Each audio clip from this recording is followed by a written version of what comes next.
Startup Podcast PH is co-produced by One CFO, Credit Hero, Y Spaces, Tuala, Simp, Sekuna, Schooltech Bedfolio, and Red Circle Global. Check out our partners in the description.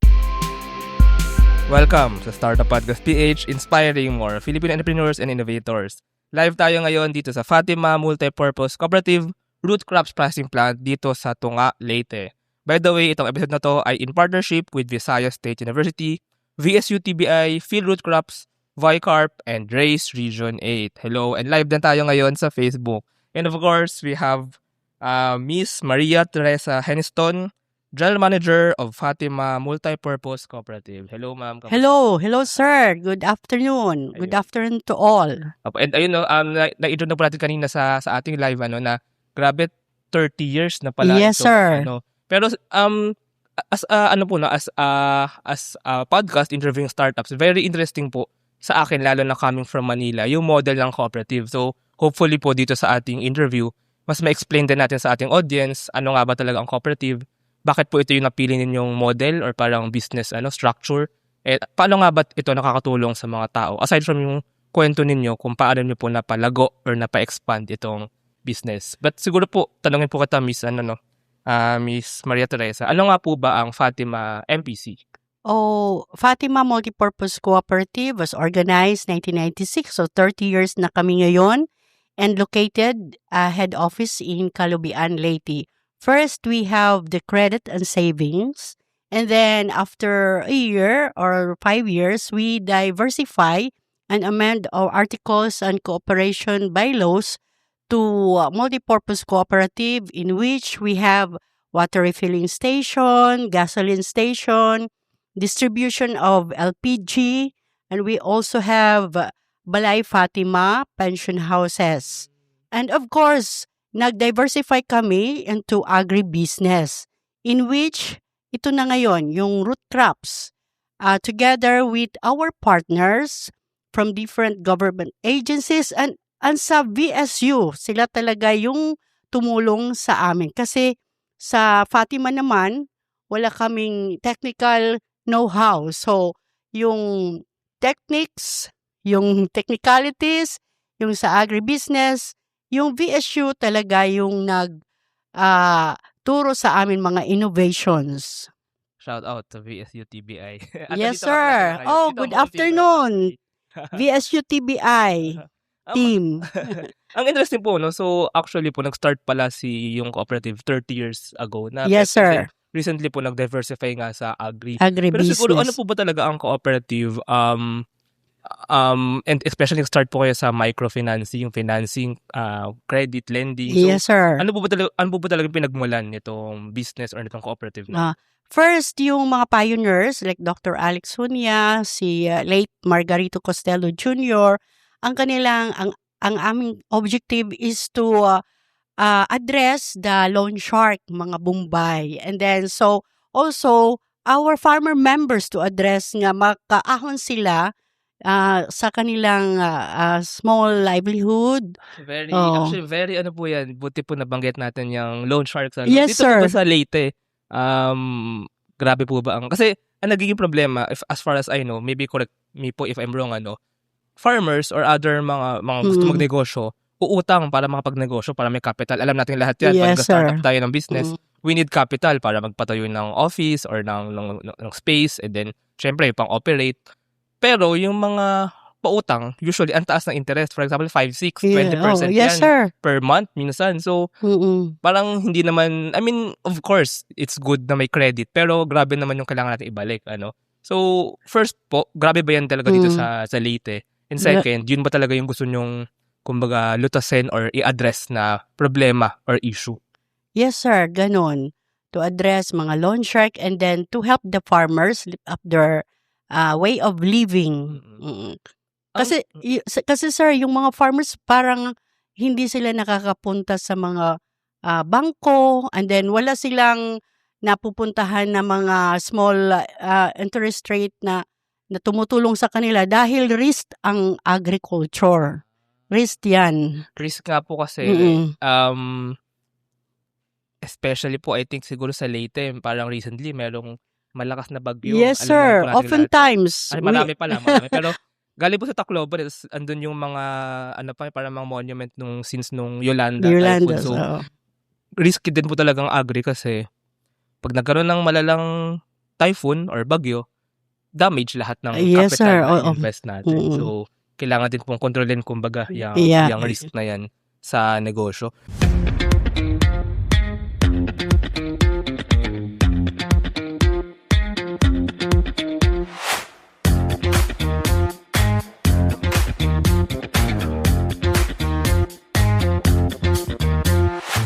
Still filling out loan applications for your business? Yeah, thought so. Save your time. Grow your business. With Credit Hero, one online application gets you loan offers from multiple lenders. Apply for a business loan now. Visit credithero.com.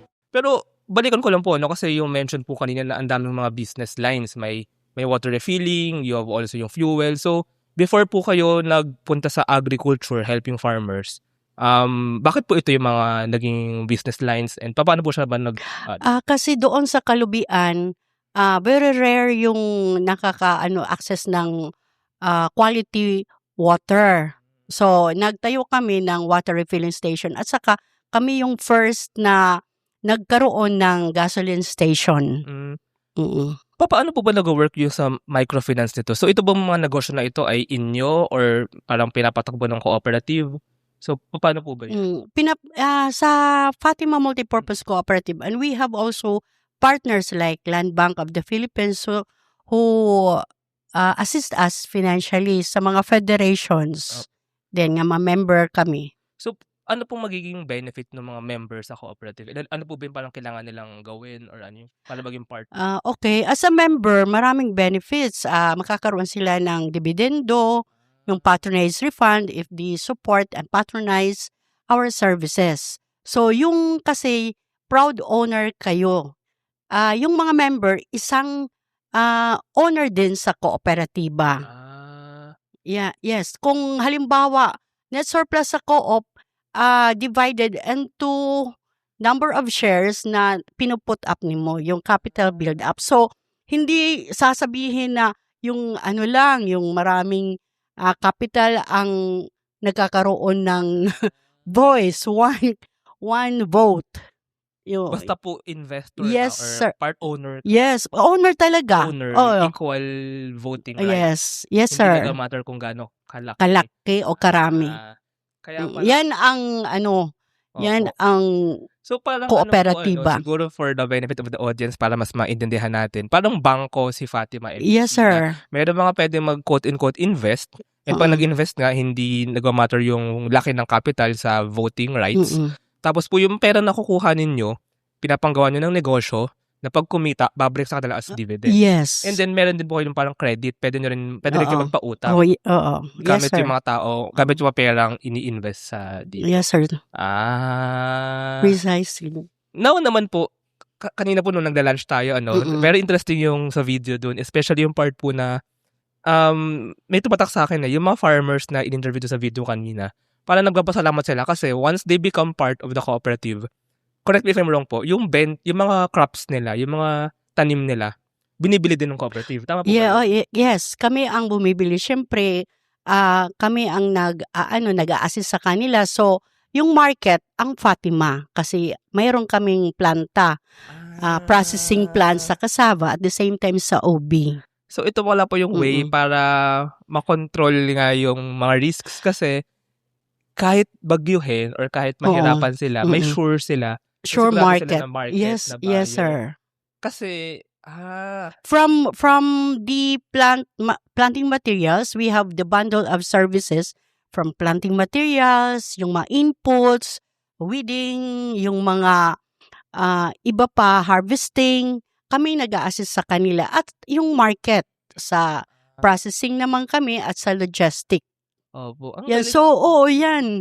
Package yan. Tsaka po, ang problema kasi, at yung nakita ko sa video kanina, yung mga cassava, yung mga pinaprocess na mga root crops, binibenta din sa mga big companies, So, mga industrial, mga industrial, company. So, hindi lang po, ang problema kasi sa ibang farms, I think, correct me if I'm wrong sa mga nakikinig nito, yung farmer, pag nagtanim siya, may tanim siya, may Oo. harvest siya, ibebenta na lang yun sa market na malapit sa kanya. So kung nagkabagyo, kung may problema sa lugar na yun, may problema. Pero kung may cooperative like Fatima MPC, tapos po yung market yung end market niya pa or end na binebentahan niya pa ay let's say big companies all over the Philippines, mas may sure na pupuntahan nga yung crops ng mga Yes, farmers. sure market talaga. Sa kami naman, yung process namin, ibinibenta namin sa San Miguel Food Incorporated para sa feeds. BMEC, At saka sa food naman, yung galing technology from VSU. Ang galing. So, ito po ay nagsimula sa Kalubian Leyte. But ito pong plant ay nasa Tunga. Sa Tunga, Leyte. yes, So, yung sir. po mga farmers na kasama sa inyong cooperative, buong Leyte po ba or yung mga taga dito sa Buong lugar na ito? Leyte. Mayroon sa Samar din. Meron din ba sa Yes, Samar? sir. Paano niyo po sila ini-invite? Baka may nakikinig dyan na farmers. Yes, we are inviting all farmers to plant cassava root crops, ubi, at saka sweet potato, and then kami ang bibili. And then ipaprocess yan through the help of VSU, TBI, sa mga innovation. Opo. Oo. Mayroon naman silang mga trainings, orientation, na mga capacity building na from traditional planting and then commercial, yung mga bago na ngayon. Yun pala pong yung mga nag-i-invest, paano nyo po sila hinihikayat na mag-invest? And are they taga Leyte po ba sila? Taga Samar? Taga Region 8? Or all over the Philippines? Sa ngayon, sa Region 8 muna. But we are applying for amendment nga na nationwide na yung aming coverage. So, pwede din pala po ako Yes, sir. invest dyan. Magkano po ba ang dividend? Depende sa net surplus. Ganun po Oh, yun. So, yes, sir. rinireport ninyo. Every Depende year. sa takbo ng negosyo. Yes, sir. Kung ilan yung... Ganun po, very transparent po ba na yung revenues nung bawat We are business line? practicing good governance. Galing. Mm-mm. So, ganun pala po ang cooperative. Paano niyo po naisipang magsimula ng cooperative? Kasi, I mean, bilang taga Manila po, hindi ako Oo, ganun yes. ka-familiar sa cooperative actually. So, Oo.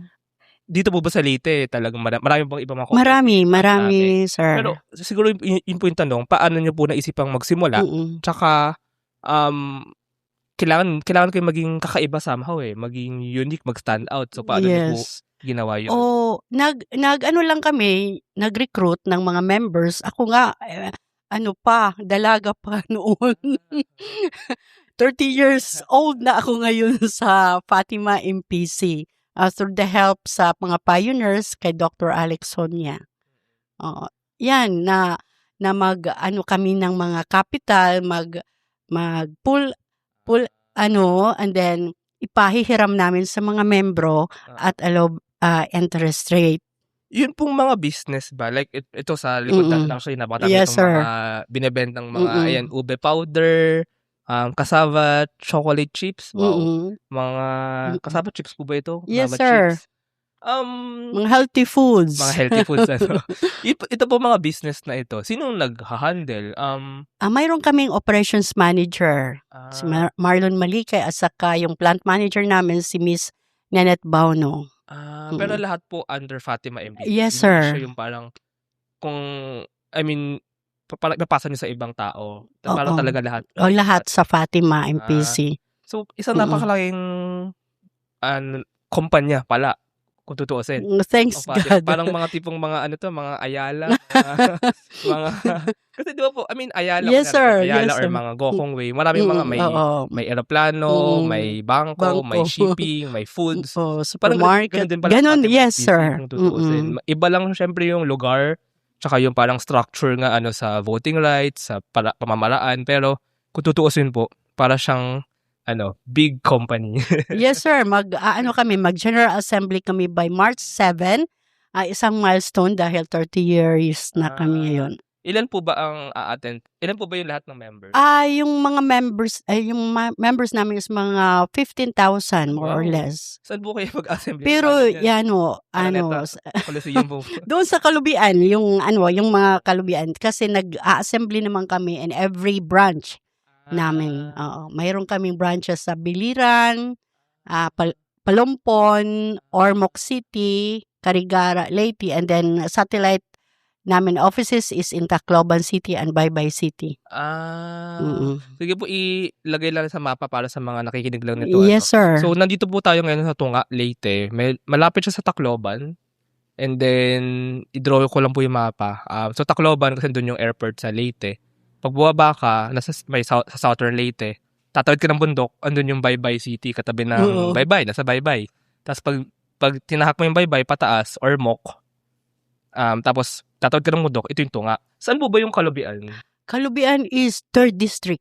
Sa north pa po or sa Northwest of Northwest? Leyte. Yes, sir. Sa bandang Palumpon? Oo, Palumpon, Bilyaba, Tabango, San Jose. Oh, yes, sir.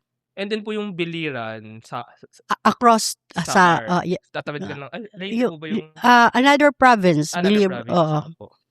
So buong Leyte, pero buong Leyte po andun yung mga different offices. Yes, sir. And then yung satellite nga or yung mga main is sa Baybay City. Satellite And offices. satellite offices, sorry, Baybay City and sa Tacloban Tacloban. City. By the way, speaking of Baybay City, so doon ako nakastay ngayon sa VSU. So shout out sa VSU. And now po, kwento naman natin kung paano nag-partner si Fatima MPC tsaka si VSU TBI. So parang paano po ba nag-start yung diversification niyo sa agriculture?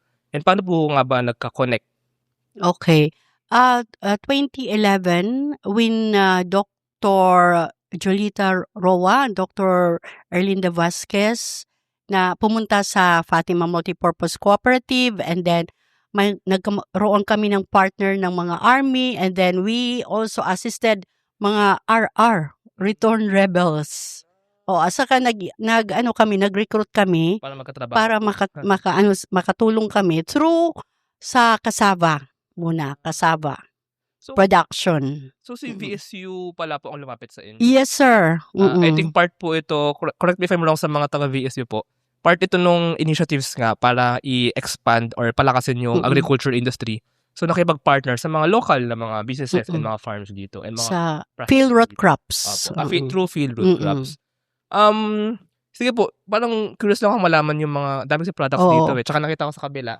Andun yung parang mismong processing. Yes. Cassava, I think yun. So, paano niyo po sinumalan itong negosyo na ito na nagtitinda kayo ng mga mga ube powder, mga cassava choco chips, itong cassava chips na ito. Tsaka nakita ko kanina sa video, grabe, aiming pala ang Region 8 maging ube capital of the world. Of the world. Sorry, Of the Philippines. naman, Philippines muna. Oo. Pero paano po ba yun? Paano nagsimula yung vision na yun and yung mga ginagawa nyo na yan? Okay. Kasi yung VSU parang family namin at saka yung field root crops, yung TBI, ngayon si Director Marlon Tambis naman, at saka si Senior Agriculturist si Mr. Jojo Bulatete, sila ang tumutulong sa amin 24/7 pag may problema kami sa mga farmers sa technical aspect. Kasi yung kurso namin, sir, is kursunada lang. Kursunada lang talaga. Wala kaming alam sa agri. Pero nandyan yung VSU na sa research nila, so kami ang adapter. Oo. So, yung mga technical aspect, sila ang tumutulong sa amin. Yung mga equipment namin sa planta, dito sa processing plant, sila nag-introduce. At saka yung food tech nila, yung iba pa na mga papaano maggawa ng cookies, yung mga iba pang mga product. Yan. Yung VSU talaga ang tumulong sa amin, sir. Tsaka ang galing, ang smart din pala actually nung ginagawa ng VSU. Para itong sa sorry, mas familiar po kasi ako sa sa Manila na yung mga academe industry partnerships. Ito ay ganun din, academe industry partnership. Pero yung industry dito kasi sa Leyte, mas yung mga farms, yung mga agriculture. Yes, oo. Nasanay kasi ako sa Manila pag academe industry dun sa mga sa mga finance, mga ganyan. Pero dito, academe, VSU research, may food technology nga po, may agriculture, and then i-connect sa mga local industries or farms dito. Kasi kayo din po yung, kumbaga, may network na ng mga farmers. May capital na, may expertise na, or kung may practical, may practical na ginagawa. I-connect sa more scientific and more advanced na research para mas umusbong, mas gumanda. Yes, sir. Ginagawa po ninyo. Yung parang package, sa value chain Apo. from the planting materials, the input, the production, and kami ang bibili sa marketing, sa packaging, and then sa logistic kami din with our partner also. We have also a partner sa marketing, an Filipino OB House. Apo, Filipino OB House.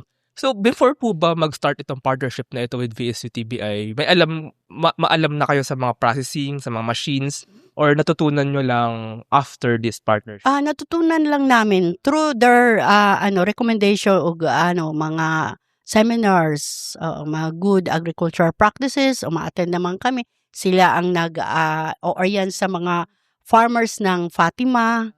Oo. Yan. So, ito pong planta, kung nasaan tayo ngayon, kailan nga po ba ito na... Yung root crop processing plant sa Cassava, 2023. Oo. Sa VSU din yung tumulong sa amin sa launching, sa program, sa lahat-lahat. At saka ito yung OB processing plant namin last year ang launching. So full force sila na tumulong sa amin yung Visayas State University. And thank you sa president ni Ma'am Yepes, Pros Yepes. So, parang finand po talaga, nag-fund talaga through VSU nga ng yung mga initiatives ng MPC. Pero ang question ko lang po, bakit nga ba sa Tunga, Leyte? Kasi before, mayroon na kaming idle land na nabili dito. At saka yung isang building yan ay grant sa After Yolanda sa USAID. And then so nag-expand kami na 2 hectares, sige expansion.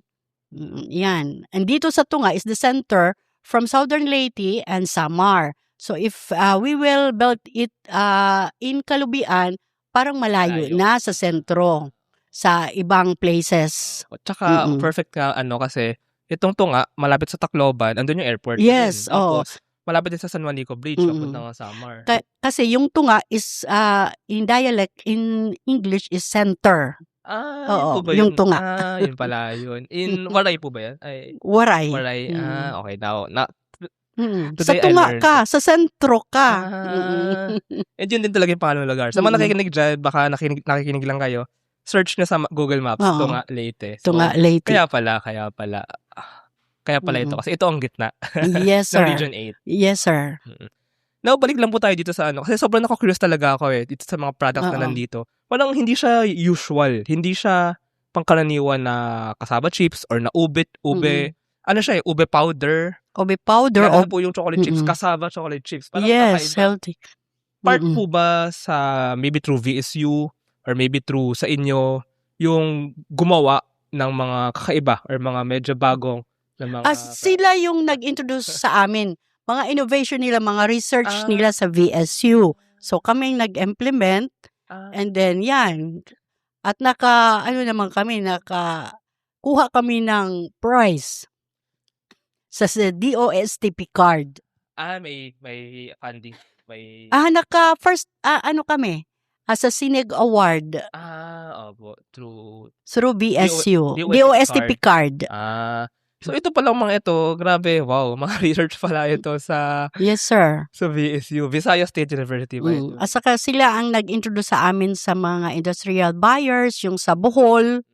Kami ang nagsusupply ng cassava grates, frozen grates. So nung lumapit po sila sa inyo, tsaka nung ginagawa ito, parang sila yung magsasabi na ito yung recipe. Parang yes, ito sir. Siya gawin. Kailangan namin sa inyo is yung crops, tsaka yung maybe mga tao or yung lupa. Then partnership. And then, ayun. Parang, yes, sir. Mayroon naman kaming memorandum of understanding. Partnership. Ang galing. Parang natutuwa po ako kasi as a startup podcast, nag-innovate mga startups. Ang ganda makita yung partnership ng, for example, ng academe and the government even, and industry, agriculture. Kasi parang dapat nga naman na mag-partnership itong mga sector na to kasi may strength. Kunyari, industry, may strength. Mayroon yung weakness or parang mayroon kukulang. Same naman sa academe, same sa government. So maganda i-combine yung strengths at punan, kumbaga, yung mga pagkukulang ng bawat isa dito. Trust the digital future with Twala. Secure and tamper-proof digital signature. Electronic notarization service. And custom AI agents for intelligent document workflows. Visit twala.io to learn more. In today's digital world, your organization needs more than just technology. It needs a strategic partner. At Symph, we build web and mobile apps that drive innovation for startups, enterprises, and organizations worldwide. Visit symph.co today. Protect your assets from bugs before bad hackers exploit them. And launch your products seamlessly with Secuna, your trusted partner in cybersecurity. Receive reports in real time and work with security experts to find bugs in your products before others do. Let's make your security our priority. Speaking naman po sa pagkukulang, or hindi ba pagkukulang, pero challenges. Parang, siguro po since nagsimula si Fatima MPC 30 years ago, grabe ang haba ng Yes, dito. sir. Ano po yung naging mga challenges, maybe even before po sa pinakasimula, nung wala pang agriculture, and even ngayon na nag-diversify na nga po sa agriculture? Maraming challenges. Pero ganun pa rin, babangon. Kasi yung aside sa climate change, sa calamity, and then yung sa lending naman, maraming hindi nagbabayad, mga past due. Pero as long as we have to continue living and go on, nagkakaroon na ng blessing. Paano nga po yun sa lending, yung mga hindi nagbabayad? Ano bang ginagawa dun? Yung last recourse, syempre, inaano sa abogado. Habulin talaga. Habulin, yes, sir. Magkano nga po ba ang interest rate, if I may ask? Kasi, different. Depende sa lending window. Sa window, tapos po yung lending, ito yung mga nasa iba't ibang office. Yung sinabi nyo kanina. Yes, sir. Microfinance. Sa Leyte. Yes, sir. So doon lang sila lalapit para umutang. And doon din magbabayad. Yes, sir. Pero mayroon kaming mga account officers na pumupunta sa field. Nangungulekta. At saka nagre-recruit. Ito pong mga officer ninyo, part ba to nung kanina 15,000 or iba para mga mga employee? Kumbaga, Employee mga talaga employee. sa Fatima Multipurpose Cooperative. So mga ilan po ang employees? Sa ngayon, mga 130. Ay, wow, ang dami. Saan po sila nag-office? Saan yung parang... Doon sa mga branches at saka sa head office. So, kumbaga, doon din sila nakatira kasi doon din sila. Oo, localized. Mayroon kaming staff house doon. Ang galing, parang nga siyang very big company. Parang Ayala, parang Go Hong Wei kasi may branches. Yes, sir. Siguro po, baka next time, sa summer din po meron, no? Summer? Or Summer, mayroon. Pero sila lang ang pumupunta sa branch namin. Ay, wala pa po kayong branches sa summer? Wala pa. Wala pa. Pero do you see that po na? Yes, sir. Sa... Or mayroon kaming mga members doon. Pupunta pa dito. Oo, yes, sir. Pero do you see that po na maybe sa Katbalogan, sa from Giwan, kasi taga Giwan ako. Proud to be Giwananon. Doon po kayo talaga Yes, sir. Ay, bakit po kayo napunta sa Leyte? Nag-asawa ng taga Kalubian. Kalubianon. Tapos dito na po kayo nag-stay? Yes, sa Kalubian. Sa Kalubian. Balik po sa challenges, napakwentuhan tayo dito eh. Then, siguro, yun po sa microfinancing. Sa business lines po, meron ba kayong parang mga naging negosyo, water refilling or fuel na hindi naging successful? And ano yung ginagawa niyo? First, yung gasoline station. And then, nagpidling kami. Then, afterwards, kumikita naman. Oo. Baka kailangan lang maghintay. Maghintay talaga. Yung ROI. Dito naman sa agriculture kasi hindi madali eh. I mean, alam na lahat 'yan. Hindi madali yes, sir. gawin ito. So, mukha pong successful naman, pero ano yung mga naging challenges? Ganun pa rin yung mga matagal yung ROI at saka mahirap makig-deal ng farmers. Yun naman yung mga farmers, yung mga mentality, yung mga old traditional farmers na hindi umaano ng mga bago, mga innovation. So, iba talaga. So, gusto namin yung yield nila mag-increase para sa ma-maximize ang profit. Tsaka sila din naman po ang mas kikita dito. Yes, sir. Ano pala pong tingin nyo sa minsan po sa startup podcast, nag-interview na rin ako ng mga farmers actually, farm agriculture startups all around the country.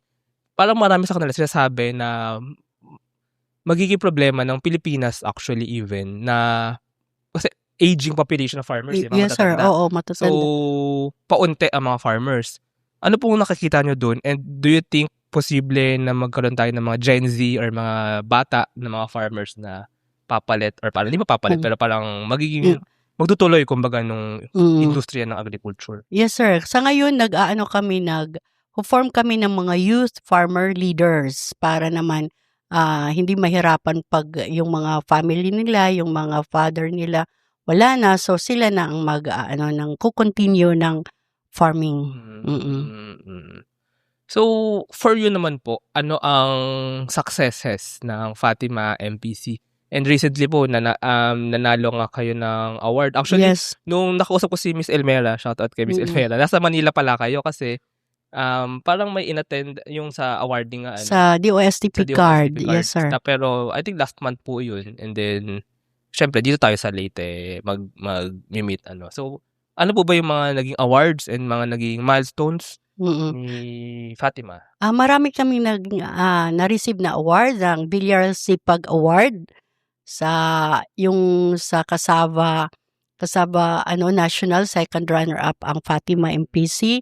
And then ito ng Sinag Award through recommendation sa VSU. Sa Bali Sinag Awardee and Best Adapter sa TBI. Best adapter. Kasi baka pinaka-best na nakagamit ng mga research or ng mga Yes, sir. knowledge na Oo. pinapasa ng... We receive 1.5 million wow. Ayun po ba yung pinanggawa ng... ng cheque.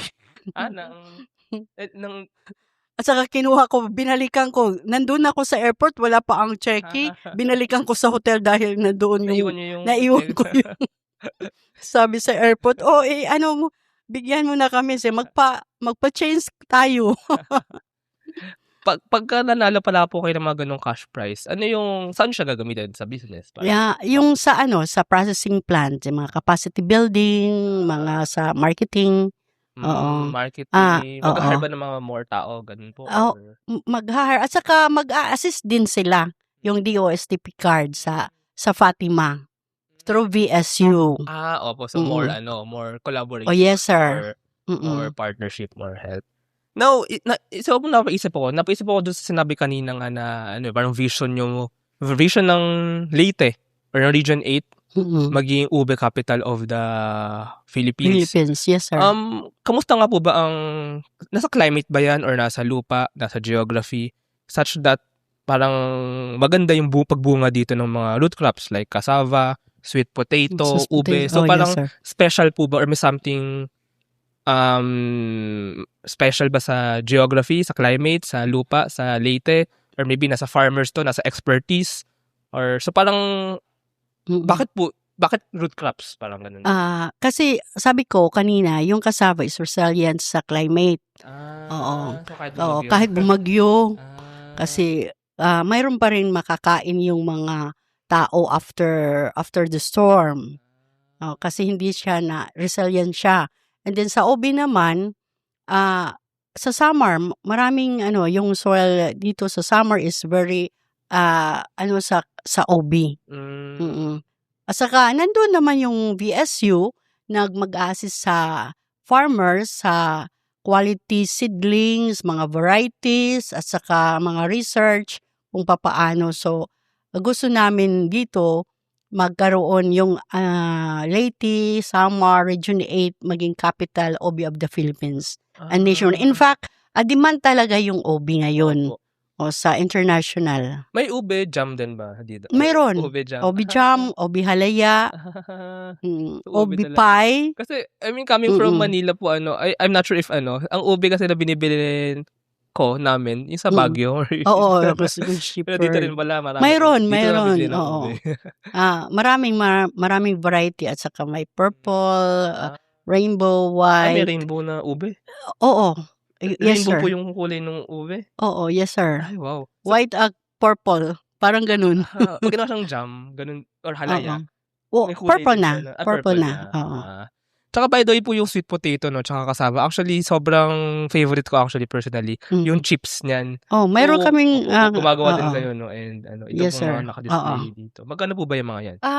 Mura lang, 35 yung Ayun nga, ang mura packaging. pala yung pack Oo, na yes, ganun, sir. 35 At lang saka pala. healthy, walang additives. Oo. Saan nyo At pala po approved ba? na kami sa FDA. FDA Oo. approved. Saan nyo po binebenta or parang through anong channels? Through mga hub, doon sa VSU, mayroong sa Techno Hub, mayroong kaming display sa Project 8 sa Tacloban, sa airport, at saka sa iba't ibang places. Do you think po sa what if sa online? Mayroon na kami sa Shopee. Oo. Meron. Wow. So, pwede i-deliver yan sa Yes, sir. Pilipinas, anywhere in the Oo. country. Oh, yun. Search nyo na sa Shopee. Ano po bang pangalan or anong parang brand name? Sa Yung po mga cassava chips na ito. Fatima. Fatima So, pag-search MPC. sa Shopee siya, Oo. Fatima cassava chips. Oo. Sige, so sa mga nakikinig nito, search nyo na Fatima cassava chips, Oo. Fatima Kasaba cookies. choco cookies. Oo. Yes, sir. Fatima ito pala kasama. Oo. Iba-ibang flavor lang pala. Iba-ibang flavor. Ay, may ano rin. Biskote. Coconut naman. Ito pala, FMP Food. Oo. Wala yung pangalan. Pero Saka kamote fries. Instead of potato fries, kamote fries. Ready to fry na po. Yes, sir.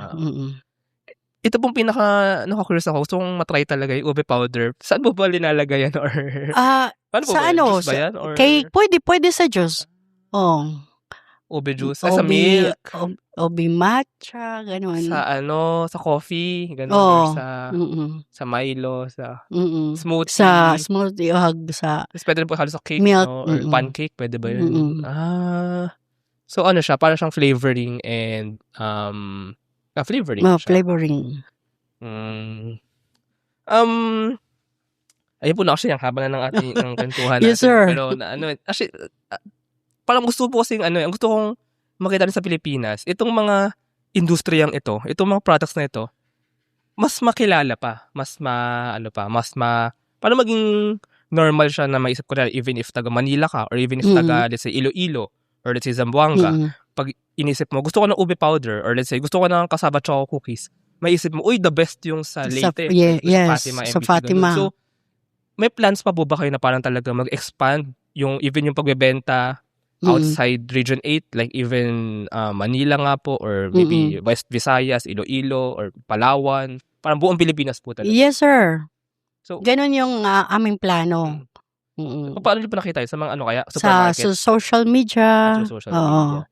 Do you see po na sa mga SM supermarket or sa mga Robinsons grocery, may mga ganyan tayong mga... Pag may barcode na. So, nasa plano po ninyo? Yes, sir. Nandun naman yung VSU na sa amin tutulong. Yung mga other government agencies, DOST, sa TESDA, sa training, sa DA, sa Department of Agriculture. Sila ang tumutulong sa amin din. Sabi nga po dun sa inyong vision and mission. Yes, sir. Together we grow pala. Yes, together we grow. So, but, proud owner. Lalaki pa po ang ang cooperative. Yes, sir. Are you tawag dito, looking for more investors or parang members? Yes, sir. We're looking for more members para maging billionaire kami. Kasi ngayon, mga 800 million yung total asset sa Fatima MPC. Wow. Wow. Nasa nga talaga tayo? Ayala level. Wow. Sige po, vision. Ayan, may vision tayo dyan. Yes, sir. Siguro basahin ko na lang din. So, progressive, sustainable, and resilient cooperative enterprise in the Visayas region and beyond that embraces opportunities and adapts to a changing world and whose members enjoy an enhanced quality of life. Wow. Actually, i-comment ko muna po. Ang galing na minsan po kasi yung mga ibang company, ang vision lang is yung external or anong gusto lang mangyari sa business. Ito, notable na merong whose members enjoy an enhanced sa community namin. So, important talaga po yung mga members. CSR. Bumubuhay din naman talaga ng cooperative. Yan naman ang namin.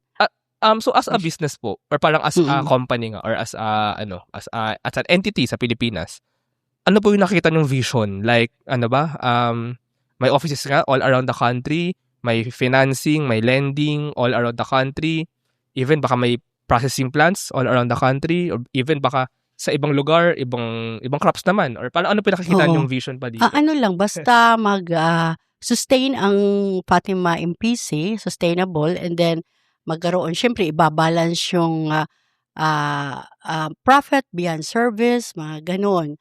As long as sustain na yung co-op, okay na. Mm-mm. Mm-mm. Actually, ang galing ng answer nyo na parang ang mahalaga is yung Balance. balance. Kasi po sa bagay, kung maging risky ka naman, masyadong aggressive, masyadong gusto mag-expand, baka maging risk, tapos kawawa naman yung mga tao na talaga bubuo ng Yes, sir. cooperative. So, tama nga po na siguro balance. Balance. Pero yung namin, yung plan is to our area of coverage is the whole Philippines. Apo. Oo. Hindi lang po siya yung parang ginagawa sa Leyte, then market is the whole Philippines. Yes, sir. Posible din talaga may offices sa buong Pilipinas. Ganun. Gusto ko lang po mag-backtrack ulit na onti po, kasi kwento mo po kanina yung pinagmulan Pero, paano naka-curious po ako ngayon na, kasi po pag nag-interview ako ng mga startups or ng mga business owners, minsan parang nakikita ko sa personality nila na bata pa lang, gusto nila maging negosyante, or they want to build a legacy, they want to build a name, a company. Kayo po ba nung parang bata kayo, may ganun kayong pagnanais na talagang maging malaking company? Or nangyari lang po siya? Parang ganun po. Nangyari na rin with the divine providence, of course. Kasi Fatima, Our Lady of Fatima, is our patron saint in Calubian, Leyte. Yan ang naging tawag sa aming kooperatiba. Hindi siya church-based, but in the name of our patron saint, Our Lady of Fatima. Ang isa pa pong question dito, so, kasi ang kaya po na-amaze kasi nung ginagawa niyo po yung business, nagtatry kayo ng iba't ibang bagay. Nagtry kayo ng water refilling. Yes, sir. Nagtry kayo ng gasoline nga po. Hindi ba yung parang nakakatakot na try tayo ng bago? Puro bago. Oo. Hindi naman dahil contributing factor naman siya sa income. Paano po kung malugi? Ganun? I mean, mayroon feasibility study. Mayroon feasibility ina-ensure study. nyo na Yes, sir. safe or calculated. Yes, oo. Education is evolving, and so are we. Introducing School Tech by Edfolio, your all-in-one school management solution. Built for schools of all sizes, School Tech bridges the gap between school and learning management. Driven by passion, School Tech makes educational technology accessible, affordable, and easy to use for schools everywhere. With an integrated approach, School Tech simplifies management across different departments and enhances efficiency in operations. School Tech transforms the way schools manage, teach, and learn. School Tech, taking school management solutions to the next level. Running a business? Make it smarter with Red Circle Global. Streamline operations, boost productivity, and manage everything in one powerful ERP system. Book your free business demo today at redcircleglobal.com. Guided by one of our top experts. No po, kaya ako actually tinanong yun kasi gusto kong tanongin, yung ito pong pag-diversify nyo sa agriculture, baka yun nga malamang, calculated risk din siya na Yes, parang sir. tinatansya nyo siya, balance siya. So, success, kailangan maging success. Kasi kailangan din talagang protektahan yung The whole operation. Pero ang question din po is, kasi through this partnership with VSU, nag-a-adapt kayo ng new technology. Hindi ba parang minsan overwhelming or parang bago na naman, kailangan aralin? Hindi ba nakakapagod po yung ganun? Hindi naman dahil ngayon ang world is through innovation, so mag-adapt tayo ng bago. Galing. Kaya ako na-amaze, ma'am, kasi bakit hindi lahat ng tao ganyan Hindi lahat ng, as you said nga po kanina, yung mga ibang farmers, mahirap maka-work with kasi hindi adaptive or hindi So, mga tradition. Paano po nangyari yan na kayo, adaptive or talagang nakikita nyo na the world is ever-changing and you should adapt, ganun? Inaano lang namin sa mga farmers na ngayon, nga bago na ang mundo, so we have to adapt the new technology. Para naman ma-maximize yung profit, at saka mayroon tayong mga academy, sa VSU na tumutulong sa atin sa technical aspect. Ano pong parang ano nyo, drive or parang motivation sa mga lahat ng ginagawa ninyo? Makatulong sa mga members to uplift their way of living. Para namang in our small little way, makatulong kami sa mga farmer na hindi na pupuntahan sa iba. Kami lang nakakapunta doon sa hard to reach area. Ganon. So talagang goal nyo rin po na maiangat ang buong Leyte. Yes sir. Happy na yung Fatima MPC na makatulong kami sa mga farmer members. Ayun. Sige, siguro po i-wrap up na natin tong conversation na to. Pero baka lang may nakikinig dito na siguro mga young farmer or mga business owner or mga agri-business owner, especially baka taga dito sa Region 8. Sorry pala, nagtatagalog tayo. Although Bisaya and Waray ang language dito. Pero ano po yung parang maipapayo nyo or parang maybe the biggest lessons you've learned and how did you overcome them para po ma-impart natin sa ating mga nakikinig? So, ang impact lang is to yung mga farmer members namin, mag-follow ng mga good agricultural practices na ini-introduce ng VSU para naman makatulong sa kanila na maximize yung profit nila, yung yield nila at saka sa entire value chain. So, parang takeaway ko po dito is wag magpaiwan sa technology. Yes, sir. Sa technology. And together we grow. Tsaka meron pa mga tutulong Meron mga institutions, lapitan natin, accept natin yung partnerships, yung collaborations kasi pag-benefit din tayo. Maybe may risk, baka may takot. Mayroon. May pero sabi nyo nga po, calculated risk. Kumbaga i-balance yung success dun sa mga hindi maiwasan na may mga challenges, baka may mga maluluging part, pero balance natin and aim natin yung success. Yes, and sir. Yun nga, accept natin na nagbabago ang mundo, nag-evolve ang mundo, hindi tayo pwede magpaiwan. Kailangan natin yung sumabay. Actually, kailangan talaga. Yes, kailangan. Ayun. Sige po, thank you very much. Thank you, sir. At saka, yung thank you din po sa aming regulatory, yung CDA, Cooperative Development Authority, dito sa Region 8 kay Director Ma'am Venus. At saka, syempre, yung VSU President, si Ma'am Pros Yepes. At saka sa DOSTP card na na-award kami ng SINAG, yung Best Adapter.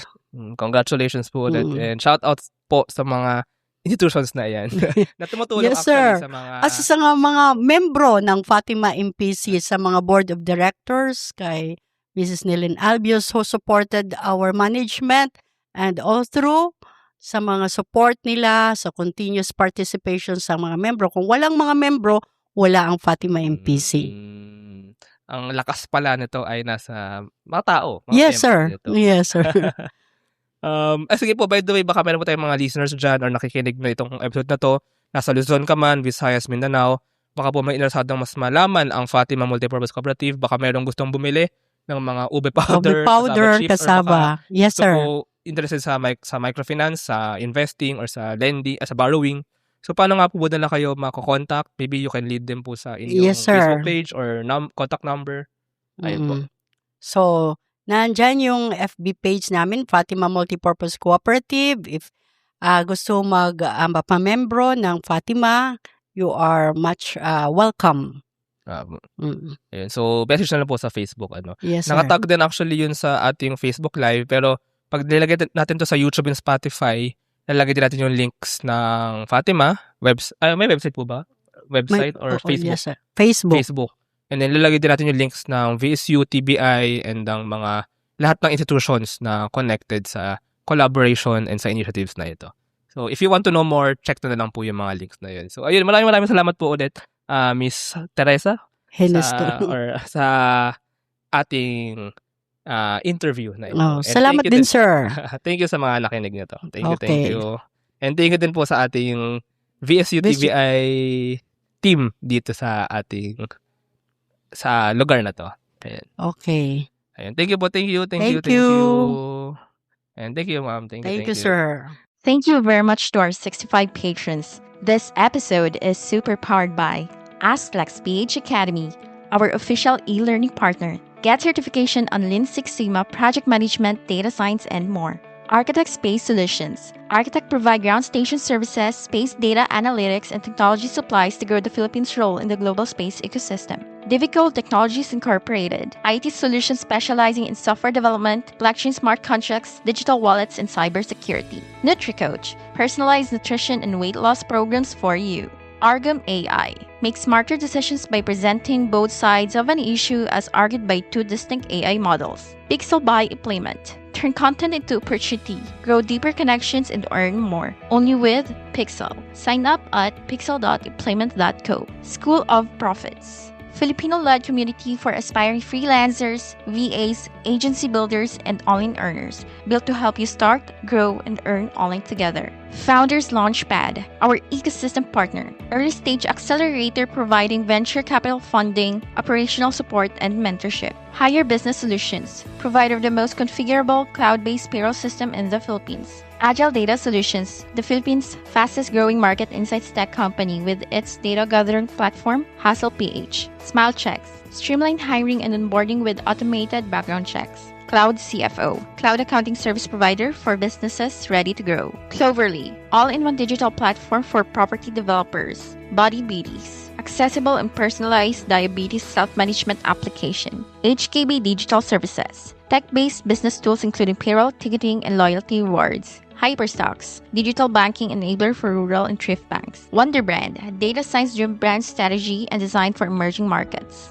This episode is powered by Josie AI, Uplift Code Camp, Board Prep, Kansan Barley, East Point Business Outsourcing Services, Filipina Home-Based Moms, Hex Colony, Jur.ph, Big Giant Games, Pahatid PH, Sugbudok, Agacon Aquafeeds, Juan Alj, Grey Wolf Technologies Philippines, Pareto Consulting, Sirius MD. Support the podcast through the link in the description.